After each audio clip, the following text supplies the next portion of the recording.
Hello बच्चों, तो आज हम आपके लिए लेके आए हैं बहुत ही महत्वपूर्ण टॉपिक जिसका नाम है अफबाउ प्रिंसिपल।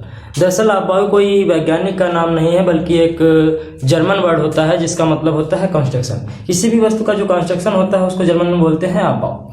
क्या है अफबाउ प्रिंसिपल? जो अफबाउ प्रिंसिपल है ये बताता है कोई भी इलेक्ट्रॉन किस कक्षक में होगा या फिर किस उपकोष में होगा। कहने का मतलब किस ऑर्बिटल में होगा या फिर किस सबसेल में होगा। इस नियम को जो पहला पहलू है ये भी बताता है कि किसी कक्षक की या किसी उपकोष की जो ऊर्जा होगी वो कितनी होगी। किसी कक्षक या फिर उपकोष की ऊर्जा को भी ये बताता है। ठीक। दूसरा ये बताता है कि ये जो इलेक्ट्रॉन होता है ये इलेक्ट्रॉन सबसे पहले जिस ऑर्बिटल की एनर्जी सबसे कम होगी, जिस ऑर्बिटल की एनर्जी सबसे कम होगी उसमें प्रवेश करेगा।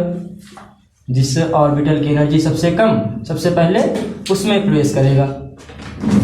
तीसरा ये बताता है कि जो इलेक्ट्रॉन भरे जाते हैं किसी भी ऑर्बिटल में, इलेक्ट्रॉन जो फीलिंग होता है वो एनर्जी के इंक्रीजिंग ऑर्डर में करते हैं। एनर्जी के इंक्रीजिंग ऑर्डर में करेंगे। जो इलेक्ट्रॉन हम लोग भरेंगे वो एनर्जी के इंक्रीजिंग ऑर्डर में करेंगे। अच्छा, हम लोग ये कैसे पता चलेगा किस, जैसे हम लोगों को दे दिया 2s या 3p, इसमें किसकी एनर्जी ज़्यादा है किसकी एनर्जी कम है। तो इसको निर्धारित करने के लिए एक नियम होता है, इसको हम लोग बोलते हैं n प्लस एल। जो n होता है यहाँ पर हम लोग बताता है प्रिंसिपल क्वांटम नंबर, और जो l होता है ये हम लोग बताता है एजीमुथल क्वांटम नंबर। हिंदी में बोले तो n बताएगा मुख्य क्वांटम संख्या और l बताएगा हम लोग को द्विवंशी क्वांटम संख्या। इस नियम के माध्यम से हम लोग पता कर सकते हैं किसी भी जो सबसेल है उसकी एनर्जी कितनी होगी। यहाँ पर जो l होता है इसका मान s उपकोष के लिए 0 होता है, p उपकोष के लिए 1 होता है और d उपकोष के लिए 2 होता है और f उपकोष के लिए 3 होता है। तो चलिए देखते हैं इसमें और इसमें किसकी एनर्जी ज्यादा होगी। तो 2s है, n का मान कितना हो जाएगा 2 हो जाएगा। l का मान s के लिए कितना होता है 0 होता है, 2 आ गया। और जो 3p है इसमें 2 का मान n का मान कितना हो गया 3 हो गया। p का मान कितना हो गया l के लिए p का मान 1 होता है, तो कितना आ गया 4। तो इसमें हम लोग देख रहे हैं कि इसका जो n प्लस l है वो ज्यादा आ रहा है, इसका n प्लस l कम आ रहा है, मतलब कि इसकी एनर्जी ज्यादा होगी। तो इस आधार पर हम लोग ये भी बोल सकते हैं कि जो एनर्जी होती है वो डायरेक्टली प्रोपोर्शनल होती है n प्लस एल के। ये फार्मूला हम लोग का ये निकल के आ गया कि जो एनर्जी होती है वो डायरेक्टली किसके प्रोपोर्शनल होगी n प्लस एल के।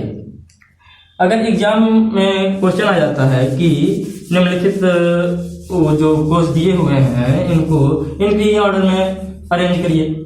चलिए देखते हैं 1s 2s 2p 3s 3p 4s 4p। ठीक। अब कह देता है कि इन सभी को इंक्रीजिंग ऑर्डर में अरेंज करिए। तो सभी पर हम लोग क्या करेंगे n plus L rule apply करेंगे।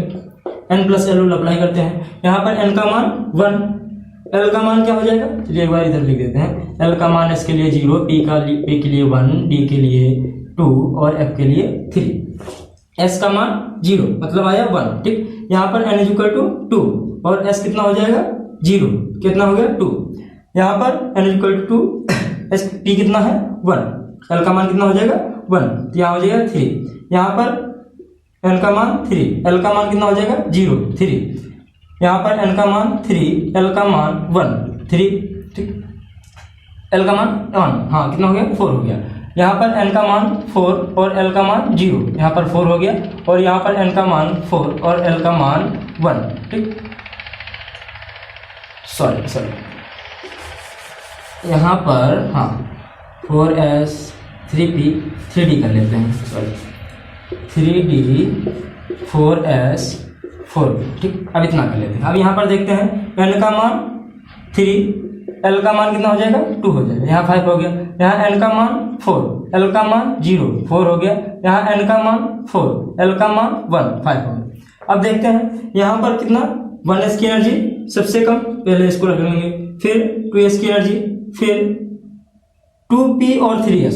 जब यहाँ पर ऐसा दिखे कि n प्लस एल का मान सेम आ जाए, जब n प्लस एल सेम आ जाए तब फिर हम लोग एनर्जी का निर्धारण किससे करेंगे n के मान से करेंगे। जिसका n ज्यादा उसकी एनर्जी ज्यादा। तो इसमें हम लोग देखेंगे 2p और 3s में किसका एनर्जी ज्यादा होगा 3 का होगा, क्योंकि इसका n का मान ज्यादा है। तो हम लोग कर लेंगे 2p, फिर आएगा 3s, फिर किसका नंबर आएगा फिर 3p आएगा। 3p और 4s में फिर वही देखेंगे, इनका n+l सेम आ रहा है, बट यहाँ पर हम लोग देखेंगे जो n का मान है इसका ज़्यादा है, ठीक। तो यहाँ पर 3p पहले आएगा, फिर 4s आएगा, फिर किसको आएगा, फिर क्या आएगा, फिर आएगा हम लोगों का 3d, फिर 3d आएगा, और फिर इसके बाद क्या आएगा, फिर आएगा 4p, ठीक। तो ये हो जाएगा इसका इंक्रीजिंग आर्डर। ये हम लोगों का इंक्रीजिंग आर्डर हो गया कि जो सबसेल है उसका इंक्रीजिंग आर्डर ये हो गया। एक नियम और है जिससे हम लोग पता कर सकते हैं, कैसे पता करेंगे देखते हैं। तो आप देख रहे हैं आपका अपना बहुत खूबसूरत चैनल जिसका नाम है AD यादव क्लासेस, और मैं हूँ आदर्श यादव। चलिए देखते हैं कैसे।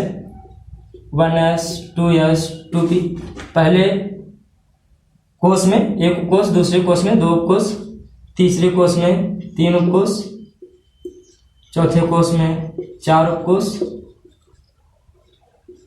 पांचवें कोष में भी 4 उपकोष, ठीक। तो इस प्रकार हम लोग कर लेंगे।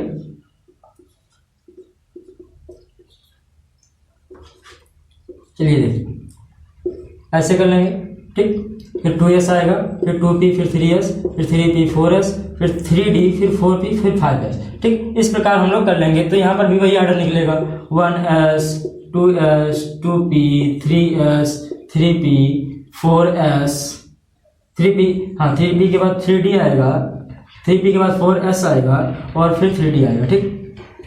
तो ये हो जाएगा कि किस प्रकार से किसी भी तत्व का जो इलेक्ट्रॉन होता है किस उपकोष में जाता है, सबसे पहले किस उपकोष में प्रवेश करता है। इसके माध्यम से हम लोग इलेक्ट्रॉनिक विन्यास भी कर सकते हैं। चलिए देखते हैं कैसे किसी तत्व का इलेक्ट्रॉनिक विन्यास करेंगे।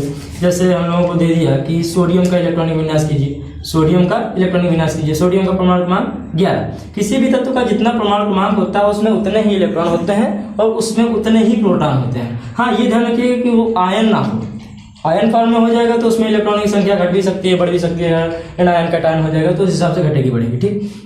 तो हम लोग इसमें इलेक्ट्रॉनिक विन्यास करते हैं। 1s 2s 2p 3s 3p electron हमको इसमें भरने हैं। तो हम लोग देखेंगे कि जो s होता है इसमें 2 इलेक्ट्रॉन होते हैं, 2 से ज़्यादा इलेक्ट्रॉन नहीं हो सकते। p होता है इसमें 6 से ज़्यादा इलेक्ट्रॉन नहीं हो सकते।